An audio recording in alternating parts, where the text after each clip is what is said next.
These are the talismans we were promised. Yes, and I made a quick count. There are far more than we could have hoped for. Enough to outfit an entire company of soldiers, in fact. Considering the involved process, that they were able to manufacture so many in such a short span of time is nothing short of a miracle. Once we have distributed them to our allies in Eorzea and the Far East, we'll have a fighting chance to bring down the other spires, just as we did with the Tower of Zot. Or we could use them to invade Garlemald proper, and strike directly at the Telophoroid's base of operations.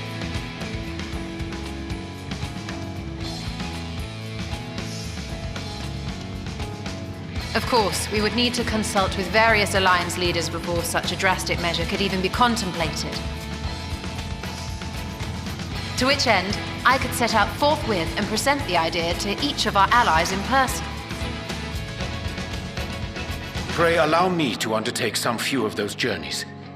I find myself restless and in need of purposeful duties.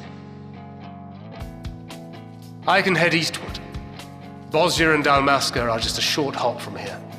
And Doma's shinobi network should come in handy for passing on the word. We shall share the burden then. Meanwhile, I think it best that you and the others take the talismans back to the Baldessian Annex. We must keep them safe and secure until we've decided upon a course of action.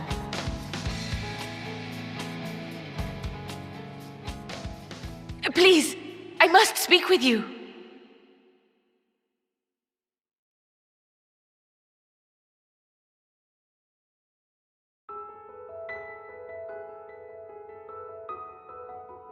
Nidana, you're awake.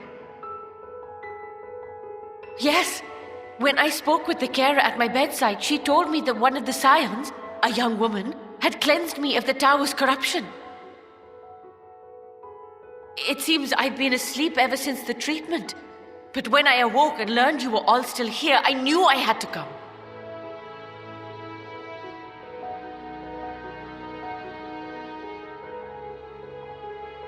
As you said, Nidana was captured only recently. Such a brief exposure is swiftly cured, so I tended to her before we gathered at Megaduta. And I am truly grateful that you did. I cannot thank you enough. All of you, for everything you've done. Destroying the tower, rescuing our people. You've saved Thavnair from an awful fate.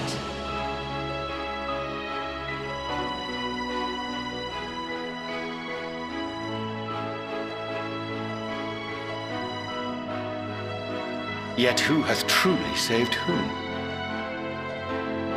Due in no small part to thine inspirational courage, the alchemists were successful in reproducing warding scales of proven efficacy. Replications of thy work now stand ready to travel across the seas, unto the hands of those who might wield them against this rising evil. The talisman? Is this true?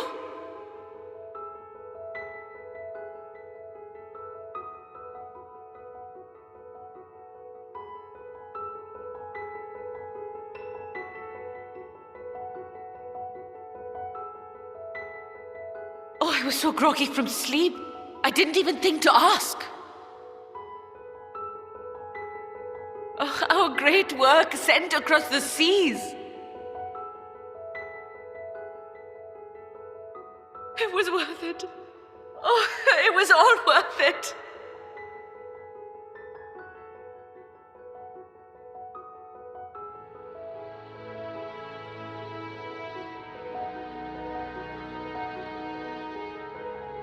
Look at that! Its color is completely changed.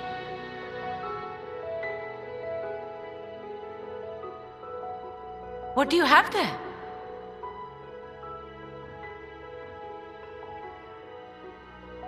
How unusual. I wonder if the effect is a reaction to Akasha.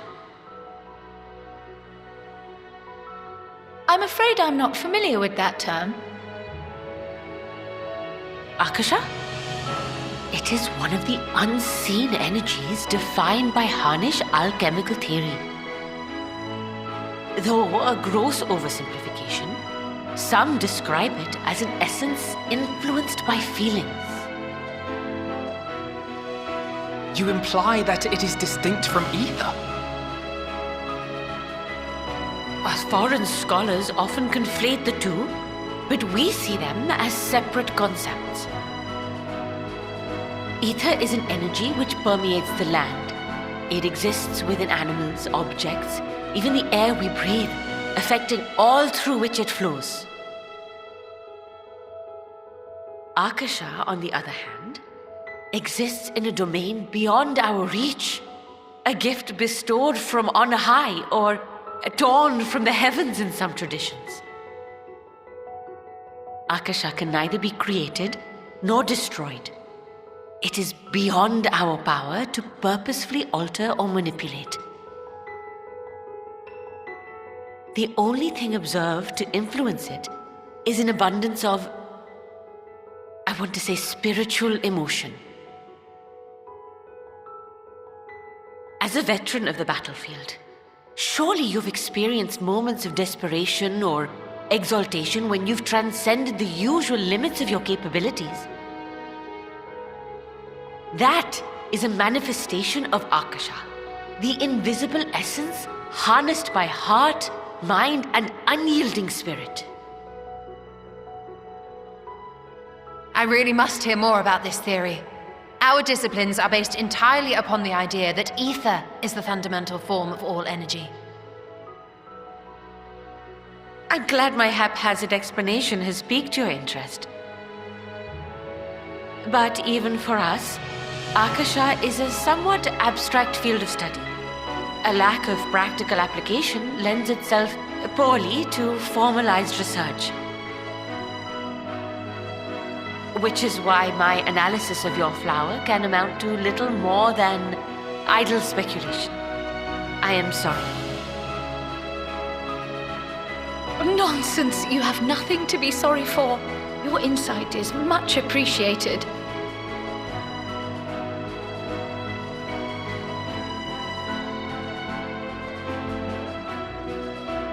Shall we depart for Charlian then? I will see to it that the talismans arrive at the Annex.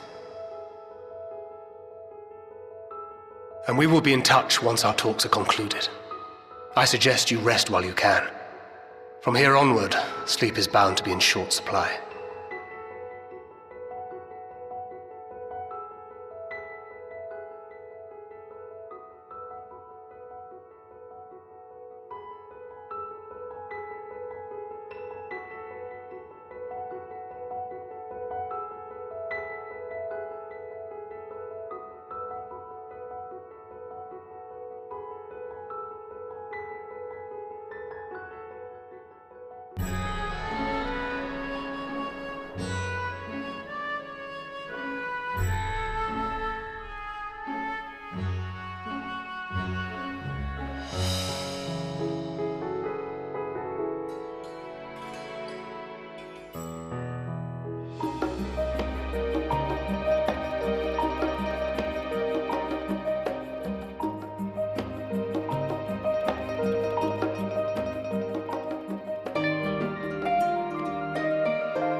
guard and protect them well.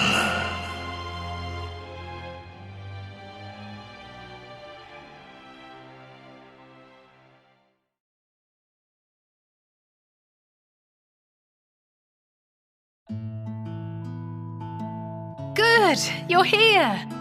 You haven't eaten yet, have you? We've bought quite a spread if you're interested. Only the finest dining from the last stand.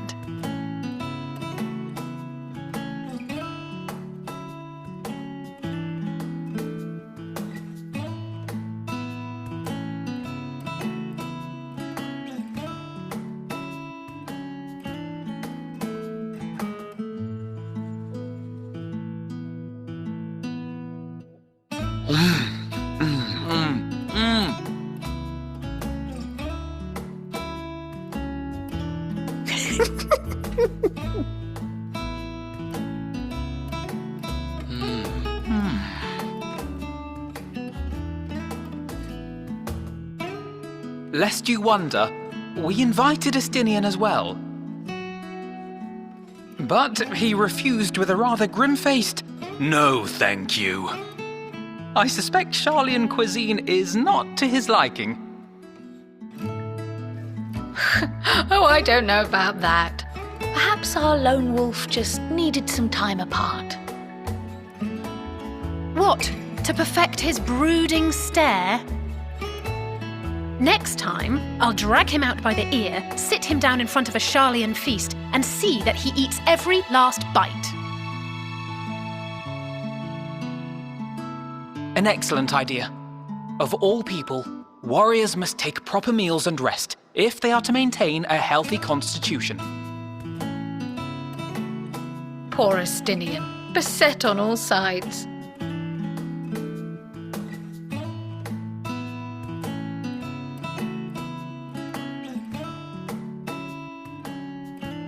Speaking of one's physical condition, Mistress Cryle, I hear you recently played literal host to Heidelin herself. And what an experience that was. Tiring, yes, but no lasting harm done. If anything, I should have liked to speak with her longer. I've not felt a hint of her presence since. Heidelin instructed you to carry that flower, yes?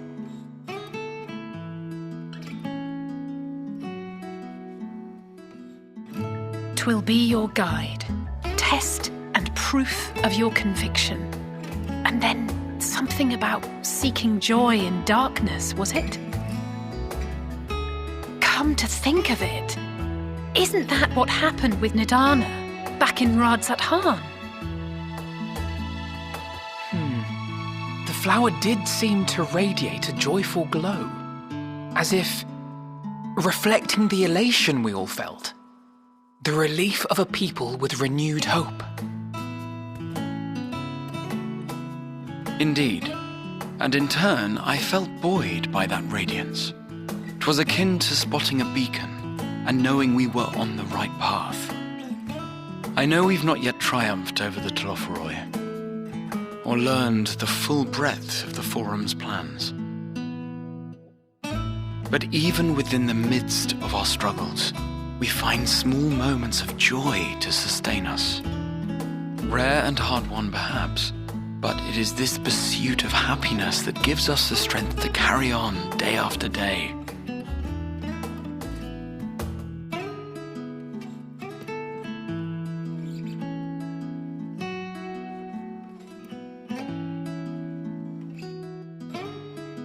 Hey, that's mine. To the swift the spoils. Though I recall that levitation spell of yours was quick enough. Only barely. And even at my best, I'm still too slow to wield it effectively in battle. Mayhap I simply require more practice with this new magic. You unearthed it from the depths of Numenon, I presume? Aye, and from a veritable mountain of arcane tomes at that. 'Twas necessary to facilitate my solitary explorations. To put it simply, you used it to sneak around the forbidden archives. Yes, well, after a fashion.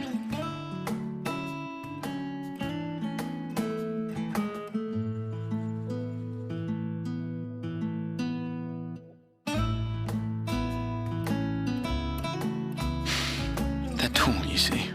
The shelves, they're too tall for me. And I could hardly move the library's platforms without attracting attention now, could I? Oh!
I'm not that ambitious. But 'tis pleasant to idle away the hours every once in a while.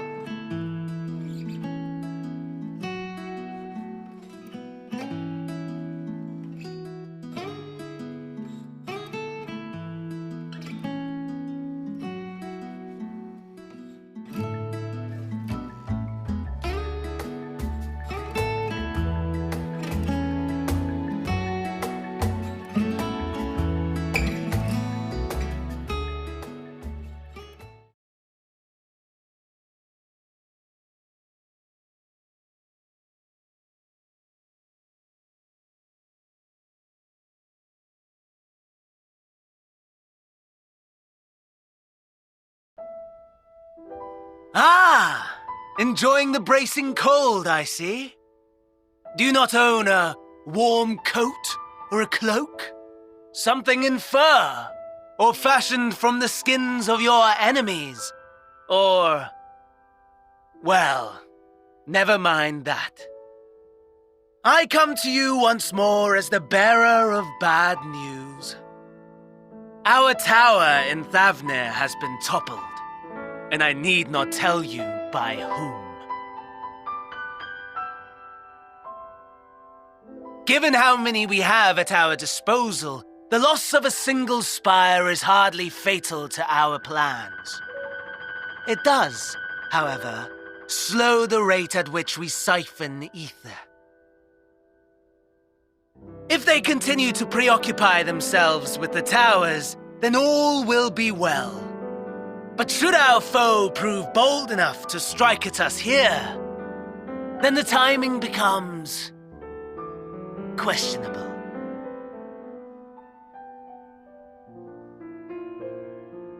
Our foe is bold enough. Of that, I can assure you.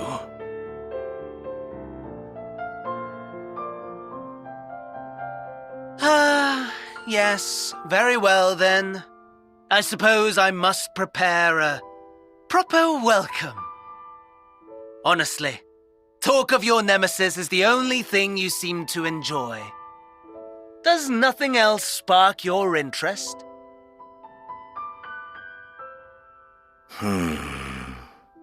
No. All else is... equal. Equally tedious. Equally disappointing. The world is a tepid bog into which we sink, too weak to thrash as the mud clings to our eyes and fills our throats till we blissfully choke. But then came the light, blinding and pure and hot, so very hot, enough to set my soul aflame. I basked in the afterglow until the void yawned once more, and then I knew the muck would never claim me again. There was naught for me ahead, so I drew the curtain on all that had come before.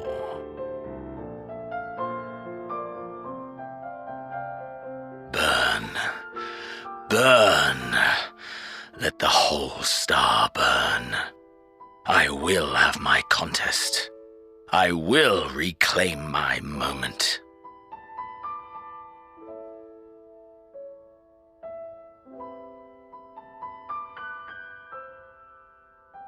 How wonderful that the emptiness of death has not dissuaded you from committing your life to its pursuit once more. I don't know whether to envy you or pity you.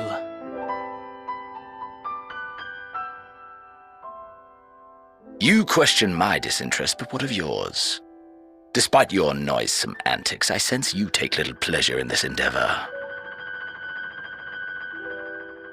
Mercy, my lord. Such pointed barbs from one who barely acknowledges my existence. Nevertheless, you are mistaken, for I do find this part somewhat enjoyable. You see, when I was mortal, I would always have the same dream. It was a fragmented thing, disjointed, all the faces incomplete. The setting, too, was unknown to me, so I thought it simply a fantasy of my sleeping mind. Until one day, I realized it was showing me the truth, much as your dream of the final days enlightened you.